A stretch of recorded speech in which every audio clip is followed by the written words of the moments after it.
Ladies and gentlemen, I am David Maley, and welcome to the 25th Annual John H.P. Maley Lecture. First, I hope that each one of you and your families are safe and well during these unprecedented times.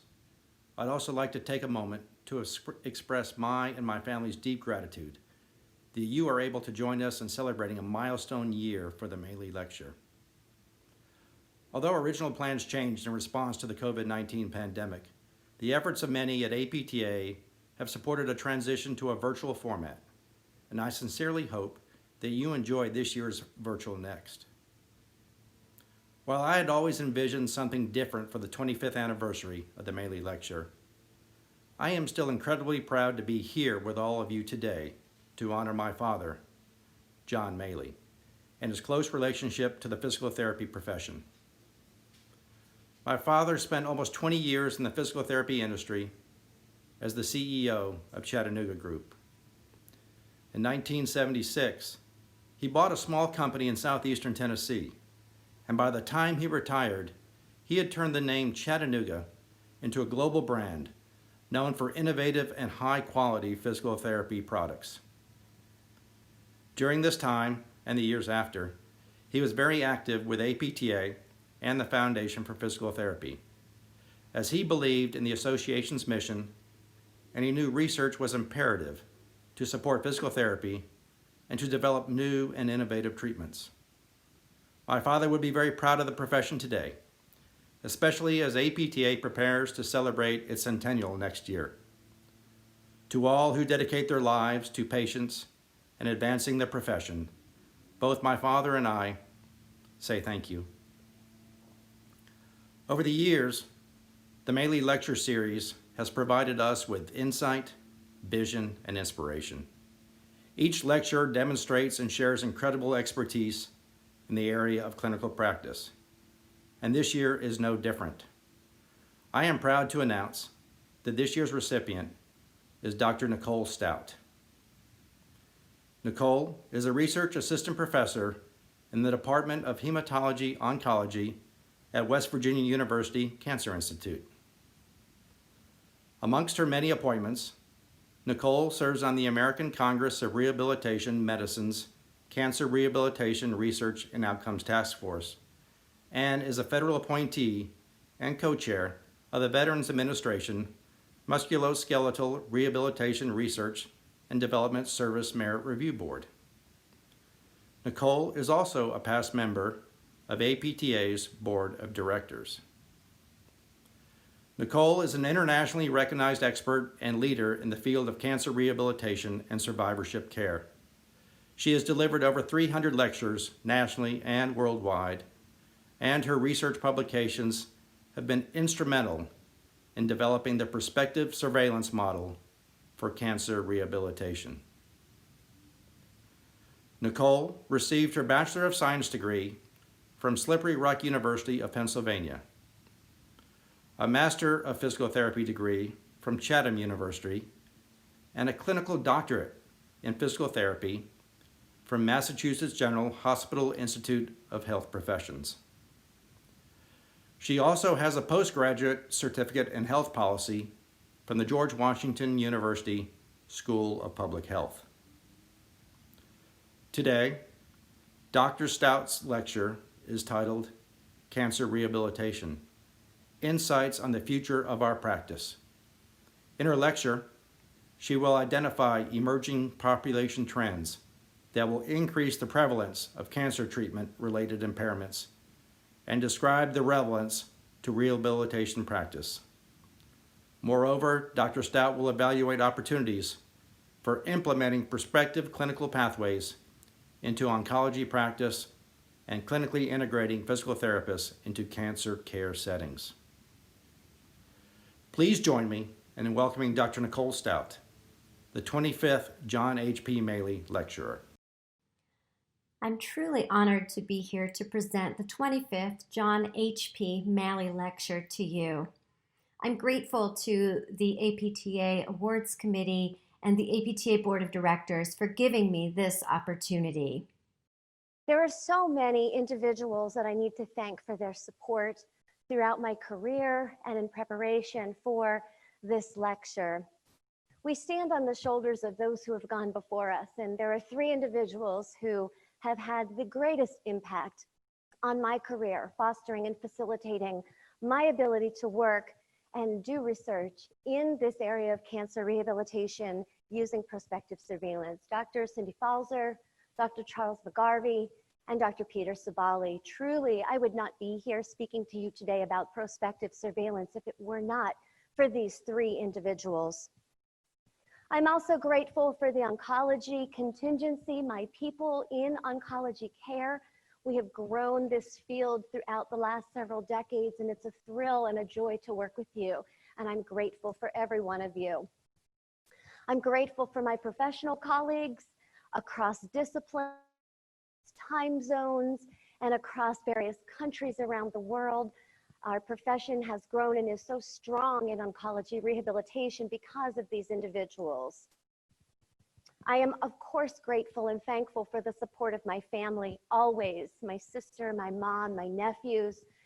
I think you're not doing a good job as an aunt if you don't get referred to as the crazy aunt. And so I think I'm doing well in that regard, so thank you.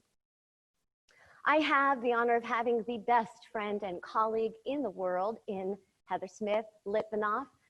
She and I have been colleagues and friends eternity, it seems like, and I'm grateful always for her support.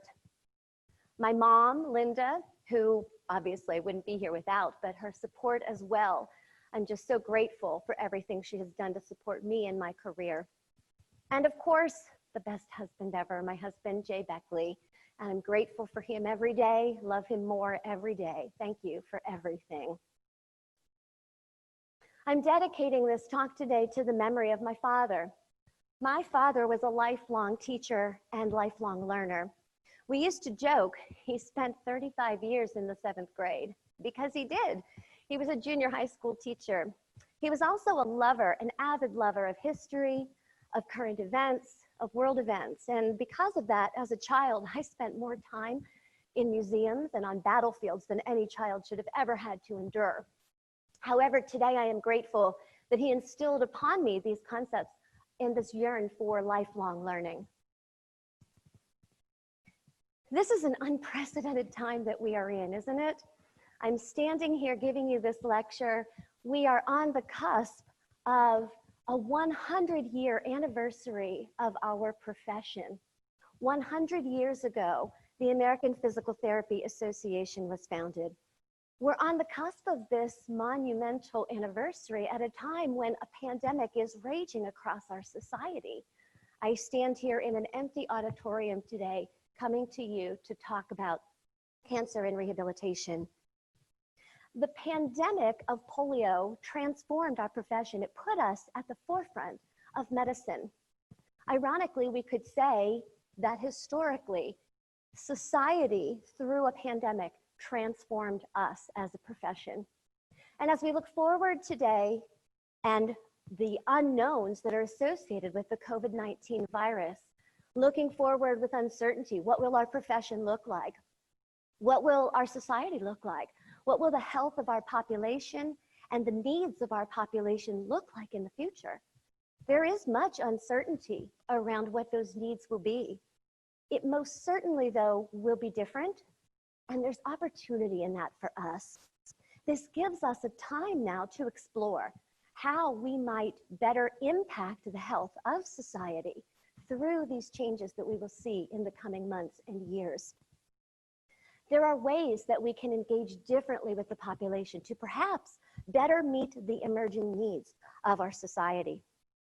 Today, I want to share a story with you about cancer rehabilitation and what we have learned in intervening and treating that patient population.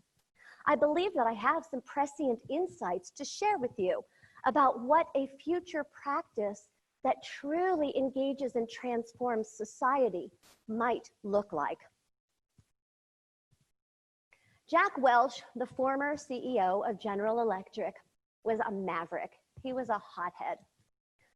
Jack was known for proactive, aggressive changes to the business and the industry that surrounded him. He transformed General Electric by being proactive, by assessing risk, by acting expeditiously to mitigate that risk He transformed the company and he transformed an industry. Regardless of what you think of Jack Welch or whether he was liked or not, he was regarded for that proactive nature. Now, he didn't just do this by guessing. He didn't do it by just looking into a crystal ball and gazing ahead. He used data and information that were in front of him, not just in front from an industry perspective, but broadly across the population, across society, to look at trends, to understand risk, and to mitigate those risks, making changes sometimes in an unprecedented fashion before people even knew or thought that there might be a problem. In the presence of a confluence of circumstances known to escalate the risk of an adverse outcome, are you proactive or are you reactive? Do you think ahead and assess the risks that you know are about to ensue? Do you act proactively to engage, assess, and change things to mitigate that risk? Or do you hold back and wait to assess the situation as it progresses, identify the problems, and then fix them reactively? Today in the United States, there are 17 million cancer survivors. We anticipate that this number will grow significantly in the coming decades. The projections are for about 22 million by the time we get to 2030 and nearly 30 million by the time we get to 2040. This is a large and growing population. We define an individual as a cancer survivor from the point of diagnosis. So these numbers reflect individuals who are living with and beyond their disease. Today, a diagnosis of cancer for an individual is, individuals are faced with a significantly improved prognosis for the lifespan. In fact, today, nearly 70% of individuals diagnosed with cancer will survive to and beyond this statistically magical 5-year mark. The 5-year survival rate is important. It tells us a story about the individual's risk of dying from their disease. At 5 years, after having lived with no evidence of disease, the risk of that individual dying from the disease drops significantly and is nearly matched to their age-matched cohort within the population. If we look back, it wasn't that long ago, 30, 40 years ago, where it was unlikely that most individuals would survive beyond the 5-year mark. In fact, less than 50% would survive to that point. This is truly an advancement in medicine. This is a testament to new and emerging technologies in screening, helping us identify cancer early and treat it more conservatively, offering individuals a better prognosis. This is also a demonstration of the improvements that we have seen, the sophisticated treatments that we have seen with chemotherapy, advances in targeted immunological therapies. So we have advanced the science so substantially that we have a large and growing population of people who are surviving and surviving longer. The unfortunate part of this story is that the majority of these individuals, in fact, greater than 65% of them, will incur one or more impairments that negatively impact their ability to just function through their daily activities. A percentage of those will go on to develop lifelong chronic conditions and disability. We see here a majority of individuals who will face the need for assistance with just completing their regular activities of daily living. This is an impactful statement. So although more people are surviving their cancer, they're doing so with high levels of functional morbidity. The sadder part of the story still is when we identify through clinical research reports that only between 2 and 9% of these individuals who report or demonstrate clinically measurable impairment are referred for physical or occupational therapy services. This need becomes even more urgent when we look forward at the growth of our survivor population.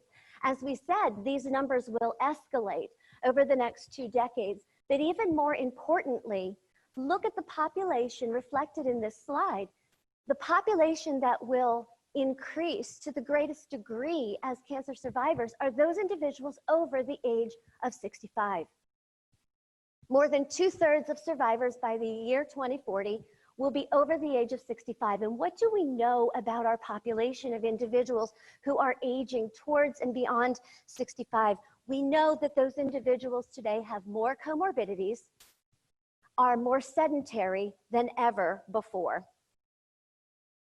Cancer care occurs across a continuum, from diagnosis through treatment into post-treatment survivorship and through the remainder of the lifespan. With such escalating survivorship numbers, we have come to recognize cancer really as a chronic condition. The reason for that is, on average, an individual will spend roughly 3.5 years for the duration of their cancer treatments, 3.5 years being treated for cancer.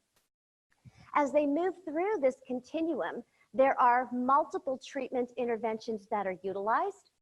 Each of those introduce different treatment modalities. Each of those introduce different side effects that can accumulate towards a burden of increased functional morbidity.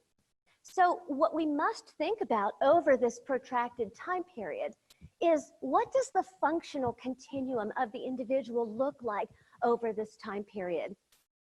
From the point of cancer diagnosis, risk is introduced. We know with a good degree of certainty at baseline, based on the individual's disease type, the stage or severity of the disease, we know the types of treatments that they will be receiving over the next 1 to 3 years. We are quite certain of the side effects that those treatments will incite.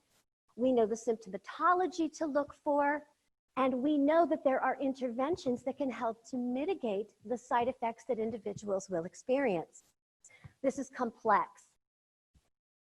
At the point of diagnosis, we are able to ascertain a number of things that can tell us a story about the individual's risk through that continuum. Yes, the oncologic factors, what type of disease treatment, side effects, risk does that present? But also we have an opportunity to assess comorbidities. These will also influence risk for functional decline. We can assess the individual's performance status, their cardiometabolic function, and determine if that escalates their level of risk for decline through treatment. Assessing behavioral and environmental factors, these also influence how the individual will respond to treatment. These 5 domains are important for us to understand, and if we understand them at baseline, we can assess and stratify levels of risk, and we can proactively project who is at greatest risk for functional decline throughout the duration of treatment. Now, as I said, cancer treatments are many over this continuum of time. So it isn't just side effects from one surgery or from chemotherapy. This is an and. Surgery and chemotherapy and immunological agents and radiation therapy. So there's an additive accumulated burden that these individuals will experience. The treatment side effects, if not managed early, if not managed and left to their own natural progression, many of these will accumulate as an aggregate burden of impairment, leading individuals towards greater side effect morbidity and potentially disability. Treatment side effects impact multiple systems in the body. When we talk about function in the cancer population, we have to think of it with a capital F, I like to say.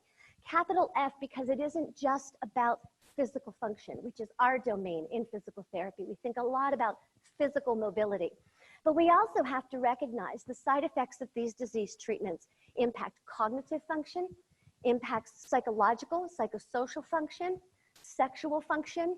So we have to broadly think about these domains of function because of the multi-system impact that we see.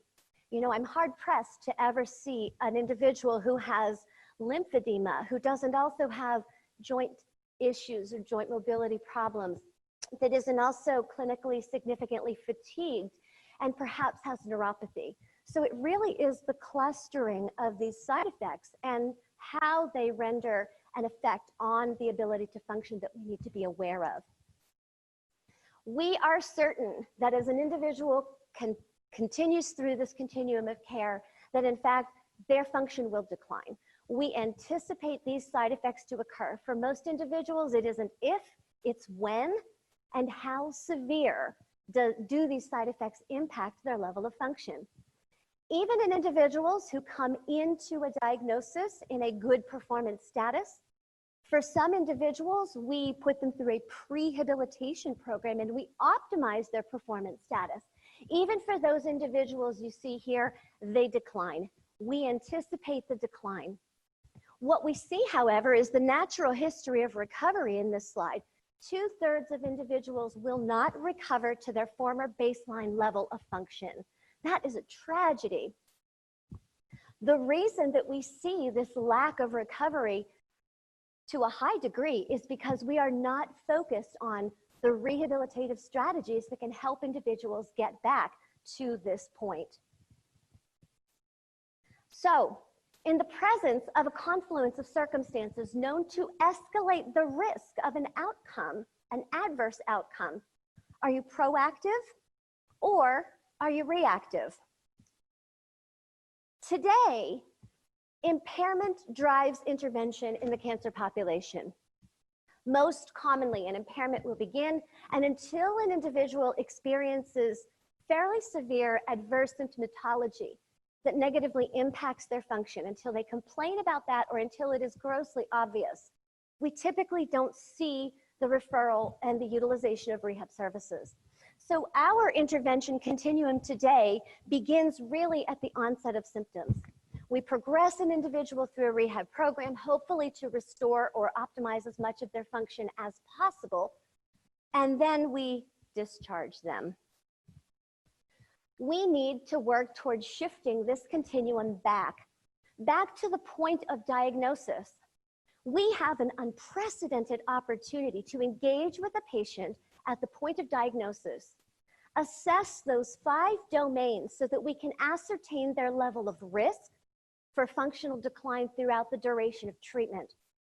Following them then, repeating those baseline measures and assessments, we will identify when the earliest sign of impairment begins to emerge. We can then intervene and help to mitigate the consequences of that side effect or that impairment. We may even prevent some of the adverse side effects associated with cancer treatments. But we have to look at the shift of our intervention continuum to the very point of diagnosis. Let me tell you a tale of 2 patients. 2 women who are 54 years old with stage 3A breast cancer.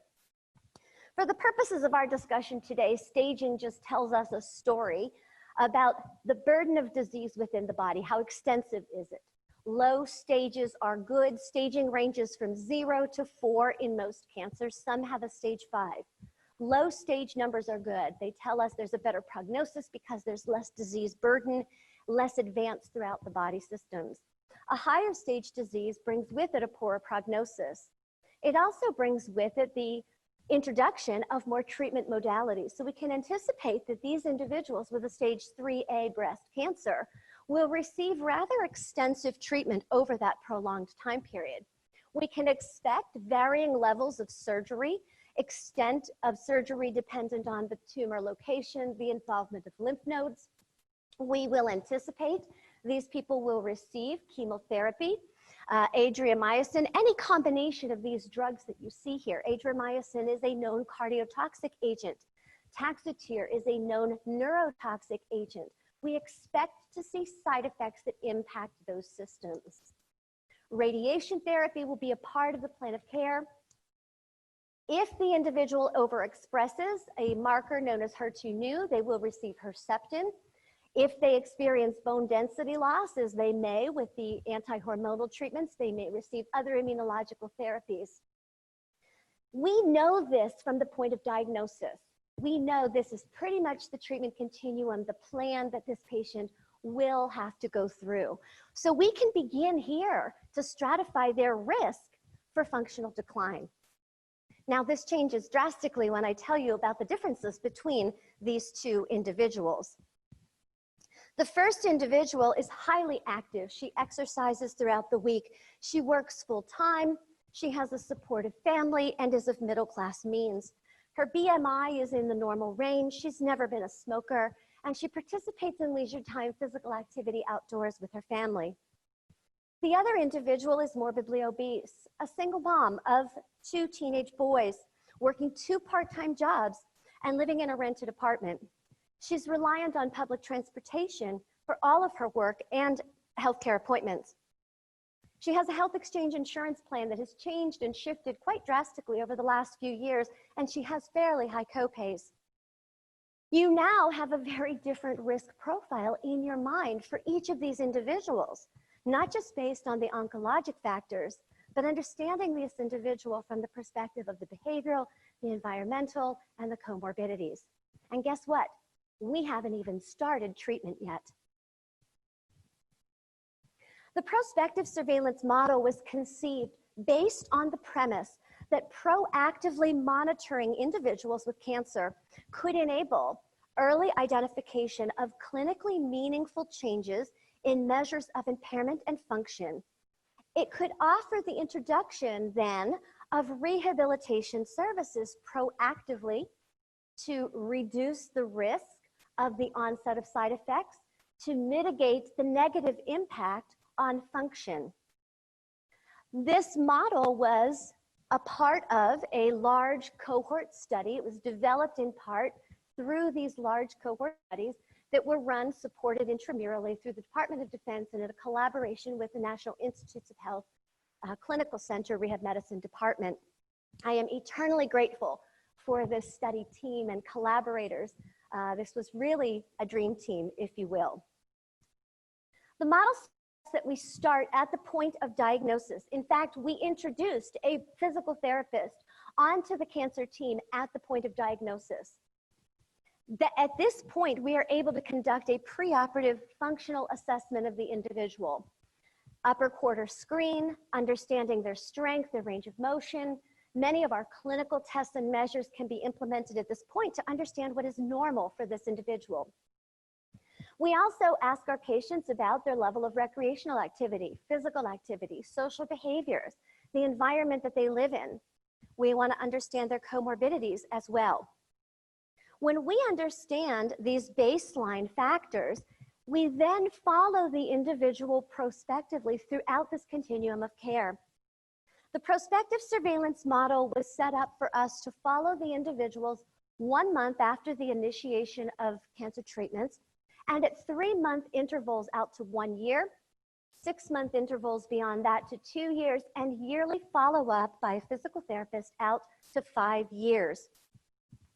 Throughout this time point, we simply reassessed those baseline measures to understand when meaningful change would occur that was indicative of the early onset of functional decline.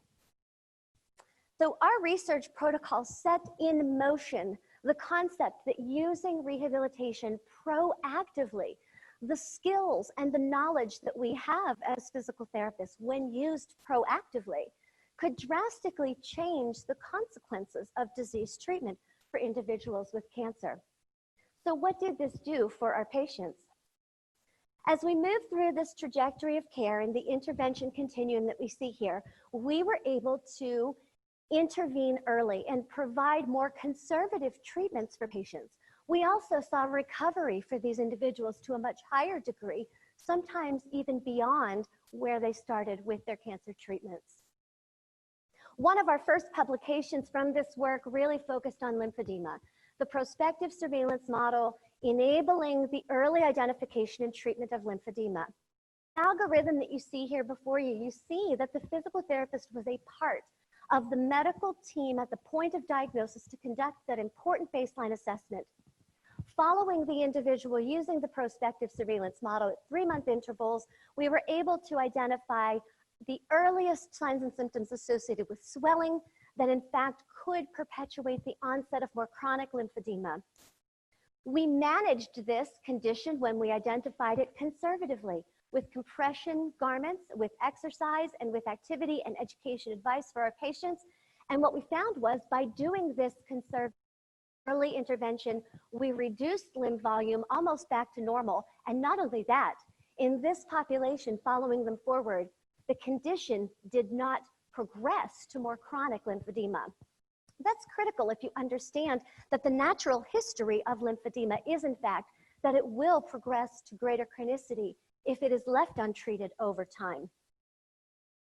We also identified that individuals don't just wake up one day with a swollen arm, that in fact there is a slow progression. And by using prospective surveillance to identify early onset, we can identify clinically meaningful changes that may be happening within segments of the limb. And in fact, what we found in a segmental analysis of the upper extremity is that in fact, there are areas of the limb that begin to swell that were predictive of the onset of lymphedema. So by using a prospective model, not only could we identify it early, we could identify when meaningful changes were beginning that would predict further accumulation of fluid and further onset and progression of lymphedema in this population. Not only was lymphedema the impairment that we explored many, looking at shoulder function in our patients. Again, using this same algorithm, conducting those baseline assessments, we looked at the recovery of shoulder function in our population and the predictors associated with that recovery over time. What we found was that by employing prospective surveillance, a physical therapist following this patient through the trajectory of cancer care, our patients recovered their range of motion and their strength to a higher degree.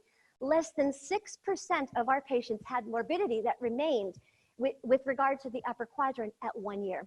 When we compare that across cohort studies from other populations that did not have the interventions from a physical therapist, we see numbers as high as incidence rates as high as 40%, 60% of upper quadrant impairment at 1 year. Our patients exhibited 6%. They also exhibited very mild, if they were existent symptoms, very mild symptoms as they demonstrated recovery over this time period through prospective surveillance. We also explored fatigue through the lab values and the blood work that was utilized as a part of this protocol. We were able to identify the correlates of the onset of clinically significant cancer-related fatigue. The risk factors and correlates that you see here then enabled us to risk stratify patients prospectively. When we started to see the clustering of these factors come together, we were proactive about enabling an exercise intervention for this population to, in effect, mitigate the consequences of cancer-related fatigue. We did a direct cost analysis of the prospective surveillance model, recognizing that the utilization of a healthcare professional, a physical therapist, for every single individual coming through cancer treatment bears a cost. But if we lay that cost out prospectively, does it change the longer term impact on the patient's ability to function? We think and we believe that it does. The cost modeling here shows us that if we model based on the incidence of lymphedema within the population, in fact, utilizing that physical therapist prospectively, these were numbers based on the Medicare physician fee schedule. We identified that yes, the outlay of cost, the cost to treat the individuals who would develop early lymphedema is cost savings, rather significantly so, compared to waiting, reactively managing more advanced, more chronic lymphedema. These studies I highlight for you, there were many more. We looked at health disparities in the population, ADL recovery, sleep. We published a number of manuscripts. We presented at conferences all over the world, posters, presentations, and we were certain that we had built the evidence base that would change the way we treat cancer patients. And we waited for that change to happen. In 2010, there was a rather seminal event that occurred, and the American Cancer Society's surveillance program really recognized that there was opportunity in prospective surveillance, opportunity to enact a framework that could help to mitigate the consequences that individuals face during cancer treatments. And so I had the opportunity to collaborate with Jill Binkley from Turning Point, Breast Cancer Recovery and Rehabilitation in Atlanta, Georgia, and Dr. Katie Schmidt, at that time with the University of Penn in Philadelphia, now with Hershey Medical Center. We three were really looking forward and saying, how do we better treat individuals with cancer? Our study group had published extensively on prospective surveillance. Dr. Schmitz had published extensively at this point and was rolling out exercise interventions in the breast cancer population, trying to integrate exercise earlier into the continuum of care.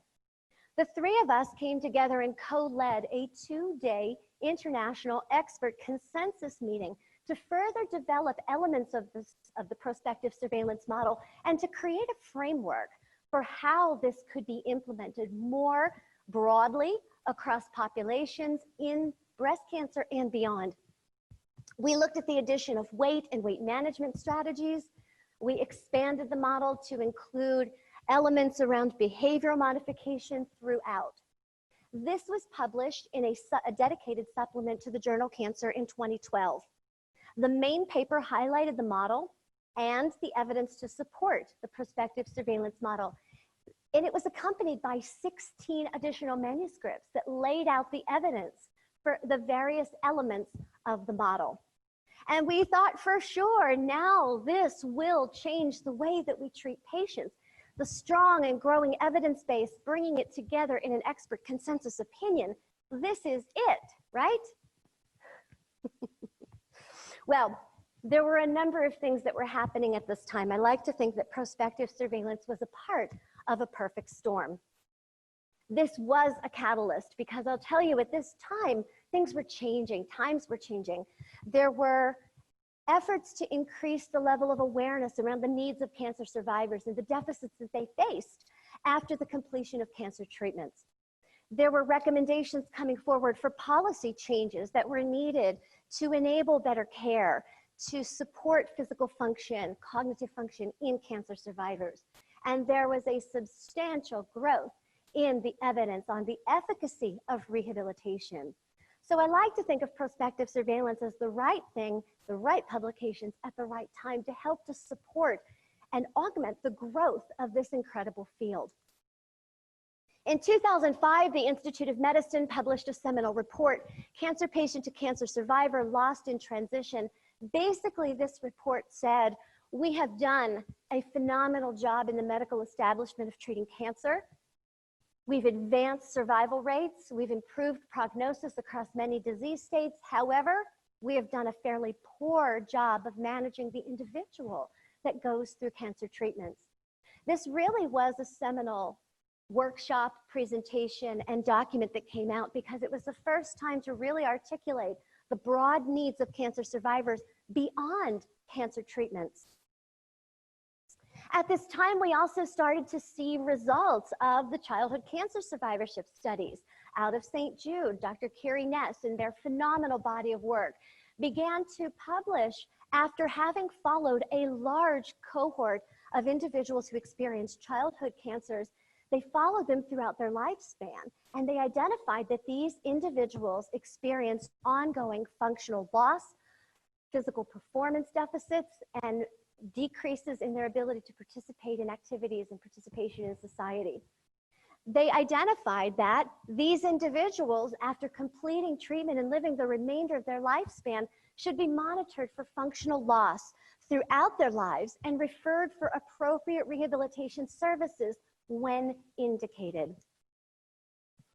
Since 2005, we looked back just recently and we identified that there was in fact a significant escalation in the evidence supporting rehabilitation and strategies to improve function in individuals with cancer. This bibliometric analysis of cancer rehabilitation published research, if you look from the point of 2005 forward, you see a rapid escalation. In fact, 250% rate of increase up until 2016. We identified through this review that what was driving this increase in research was exercise therapies, cognitive therapies, exercise, pain management, pain measurement. So in fact, we were seeing the growth of a body of evidence to help support the efficacy of our interventions. And throughout all of this, as individuals would present their research and their work, and we would then turn and say, how do we implement this into real practice for real patients? Many looked to prospective surveillance. In fact, we see again and again consensus groups, expert bodies that came together, publications that suggest the prospective surveillance model is a best practice model for cancer rehabilitation. Building on the prospective surveillance model is a way to help to enhance screening and monitoring to improve patient-provider discussions about patient needs. It can help to improve and generate rehabilitation services being engaged with individuals proactively throughout the continuum of care. We also saw a national initiative come through the National Institutes of Health focusing on the recommendations needed to move forward in our field. And a large part of this relied on using rehabilitation services proactively, screening and introducing rehabilitation from the point of diagnosis through the continuum of care. What has this helped us to do? Now we have a strong evidence base. Now we have a framework for implementation into practice. What's even better is that some of the more recent publications have taken this even a step further in optimal ways to integrate this model. We see here the group out of the University of Utah, Dr. Chris Barnes and his colleagues, identifying that clinically integrating the physical therapist into the cancer center serves to help to remediate the access issues that individuals experience. We know from recent publications from CMS and the oncology care model that in fact co-location of supportive care services improve adherence, improve access for patients, but most importantly, it improves outcomes. We're also seeing novel approaches in using rehabilitation providers as navigators. Oncology navigation is a huge and growing field, well established. Navigators are care coordinators, they're care facilitators. I'm grateful to the individuals at Lee Health in Florida, Denise Pfeiffer and her group, who've developed the rehabilitation model for a navigator, bringing patients into the system before they begin treatment and following them prospectively throughout the duration of their treatments. We also have begun to recognize that the prospective surveillance framework has become, in fact, a standard of care in many countries around the world. These are some of my colleagues from the Middle East who were excited to meet me at a conference and share with me what they have implemented and what they have standardized through their Ministry of Health. In 2018, the National Academies of Sciences, Engineering, and Medicine, the artist formerly known as the IOM, put forward the first ever recommendations from an IOM workshop that said that cancer rehabilitation is an important part of the partnership in survivorship care. They offered specific recommendations as to how and why cancer rehabilitation should be used and should be used proactively in managing cancer care. Most recently, and perhaps most important for our future, is that the Commission on Cancer, a large accreditation body here in the United States that accredits more than 95% of our cancer centers, has elevated rehabilitation services as a standard.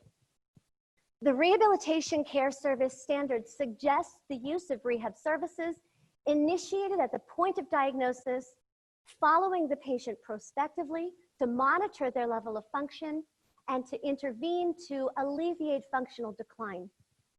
What do they cite? They cite the prospective surveillance model.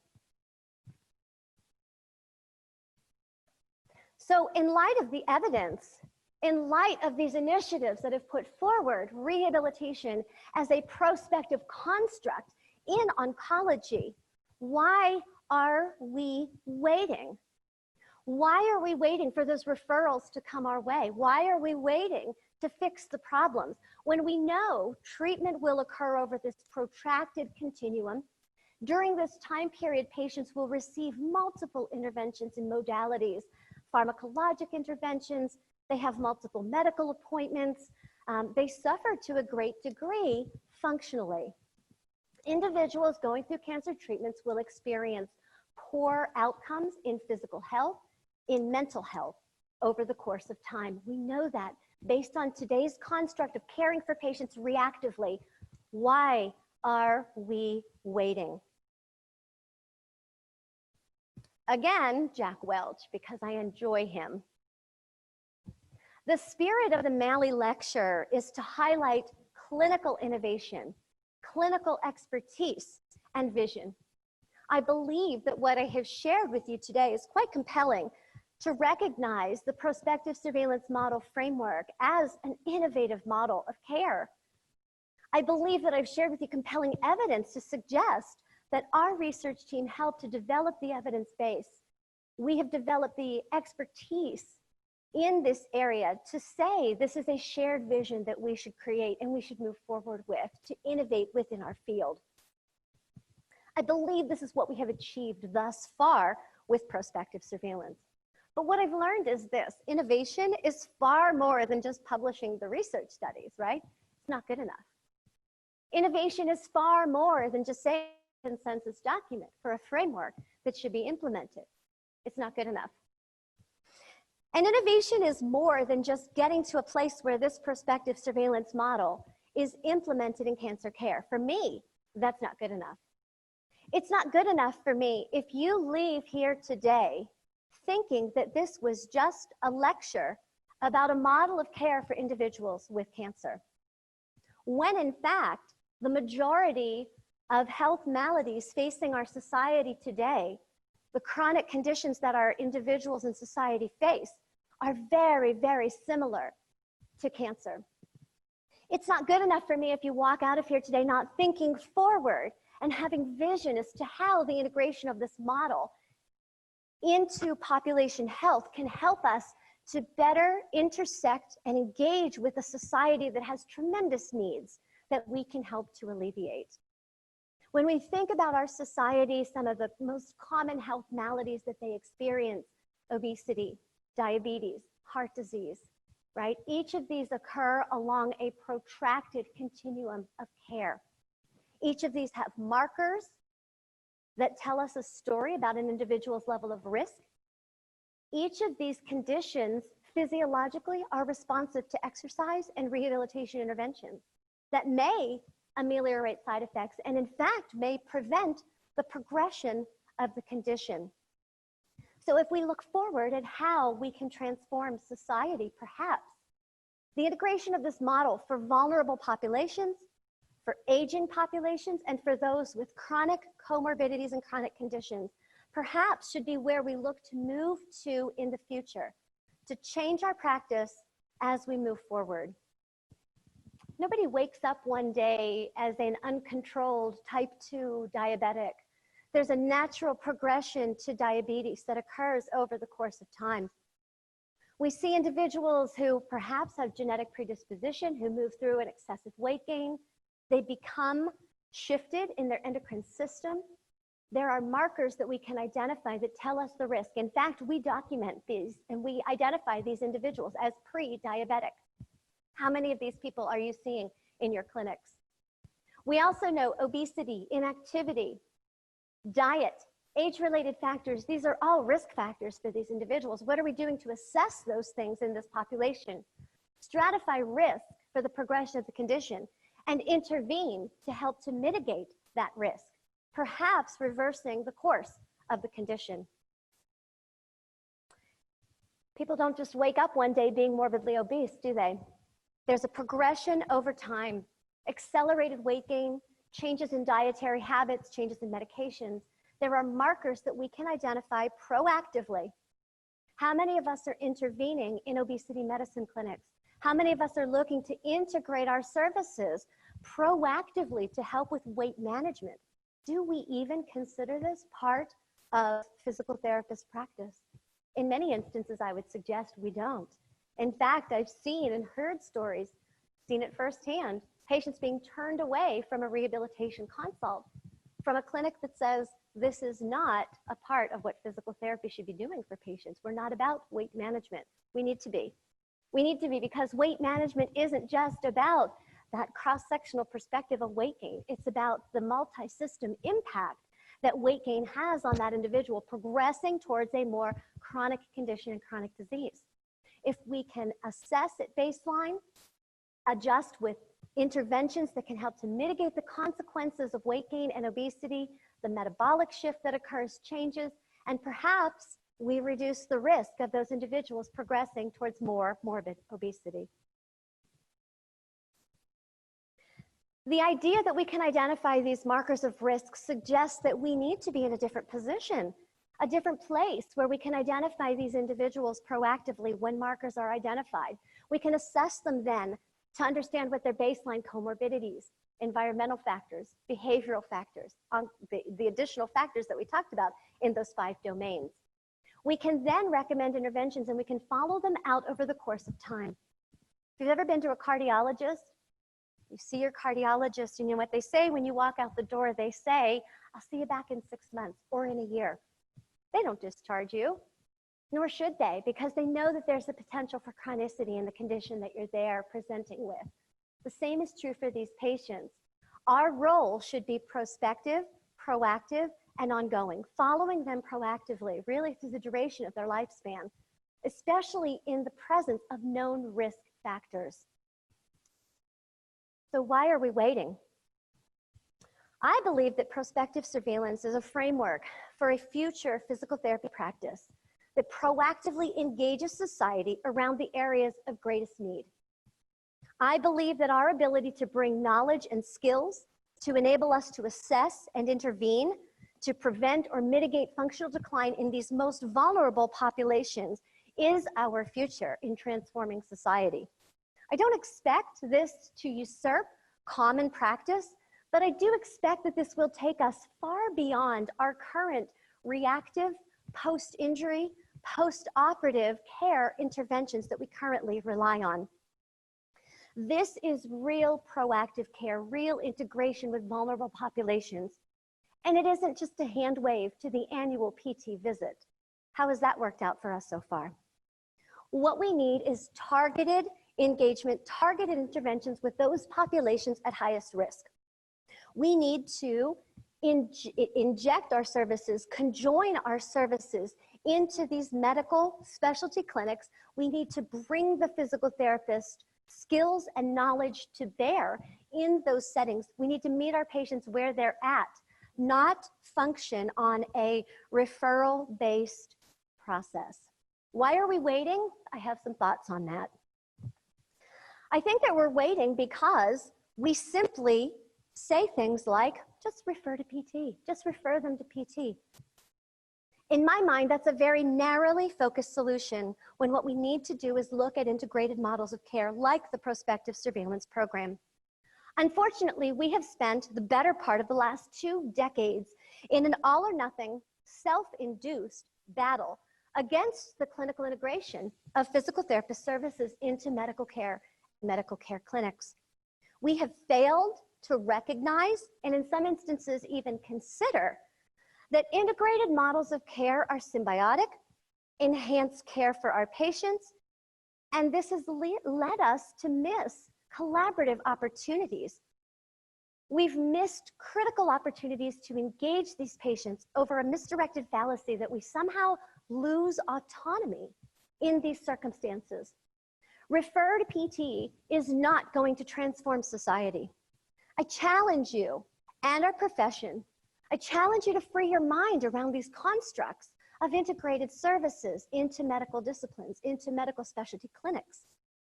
So I ask you again, in the presence of a confluence of circumstances that are known to escalate the risk of an adverse outcome, will you be proactive after leaving here today, or will you be reactive? Now, the reactive referral-based intervention isn't the wrong answer. It's the way we've always done business. But I think we can do better. I think we can move towards a future of proactive integrated rehab services. I think we will expand our professional boundaries by doing so towards our goal of transforming society. Thank you.